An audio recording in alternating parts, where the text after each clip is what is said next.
দেখছেন খবর সারাদিন। নীলাঞ্জনা রয়েছে আপনাদের সঙ্গে। শুরুতে আবহাওয়ার খবরের দিকে নজর রাখতে হচ্ছে। উষ্ণ বড়দিনের পূর্বাভাসে সত্যি হলো 1 ডিগ্রি বাড়ল ক্রিসমাস ইভের রাতের পারদ, আর দিনের তাপমাত্রা সামান্য বাড়বে বলেই জানা যাচ্ছে। কাল থেকে অবশ্য পারদ পতনের সম্ভাবনা রয়েছে, আর এই বছর আর জাঁকিয়ে শীতের সম্ভাবনা নেই বলেই জানাচ্ছে হাওয়া অফিস। ক্রিসমাস ইভের রাতে 1 ডিগ্রি বাড়ল পারদ, দিনের তাপমাত্রা সামান্য বাড়বে এবং কাল থেকে অবশ্য পারদ পতনের সম্ভাবনা রয়েছে। আর এবছর আর জাঁকিয়ে শীত পড়ার সম্ভাবনা নেই। যে পূর্বাভাস আলিপুর আবহাওয়া দপ্তর আগেই দিয়েছিল যে এবার বড়দিন উষ্ণই হতে চলেছে, সেই পূর্বাভাসে কিন্তু সত্যি হলো 1 ডিগ্রি বাড়ল ক্রিসমাস ইভের রাতের পারদ। আমরা জানবো এই বিষয়ে। অয়ন ঘোষাল সরাসরি আমাদের প্রতিনিধি রয়েছেন আমাদের সঙ্গে। অয়ন, কি বলছে হাওয়া অফিস? পূর্বাভাস তো ছিলই যে এবার বড়দিন উষ্ণ হতে চলেছে, সেই পূর্বাভাস সত্যিও হচ্ছে। আর কি জানা যাচ্ছে হাওয়া অফিস, আর কি বলছে?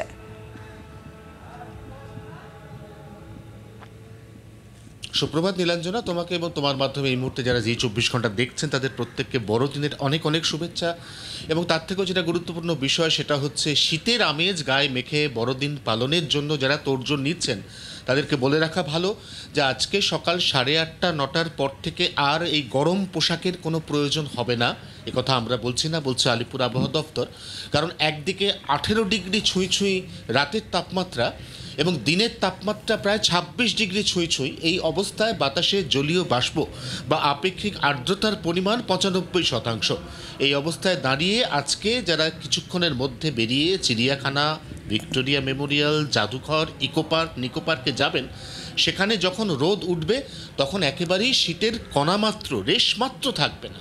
এবং এই পরিস্থিতি আজকে সারাদিনই চলবে। আজকে রাতের পর থেকে সামান্য পারদ পতনের একটা সম্ভাবনার কথা আলিপুর আবহাওয়া দপ্তর জানাচ্ছে। তবে সেই পারদ পতন কতটা? অত্যন্ত সামান্য। 18 থেকে নেমে পারদ বড়জোর 17 বা 16 ঘরে যাবে। এবং এই মরশুমে এই বছরে অন্তত আর নতুন করে খুব বেশি পারদ পতনের ইঙ্গিত থাকছে না, যার অর্থ জাঁকিয়ে শীত আমরা আর 2024 সালের এই বাকি 7 দিনে পাচ্ছি না। আমাদের এই জাঁকিয়ে শীতের জন্য অপেক্ষা করতে হবে নতুন বছর 2025 সালের জানুয়ারি মাসের প্রথম সপ্তাহের মাঝামাঝি সময় পর্যন্ত।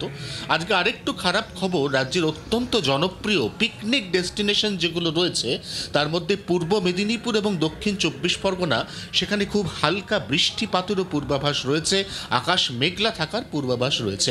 অর্থাৎ কিছুটা অবড়দিন সুলভ আবহাওয়ার মধ্যে আজ বড়দিন উদযাপন করতে হবে রাজ্যবাসীকে। নীলাঞ্জনা, ধন্যবাদ অয়ন।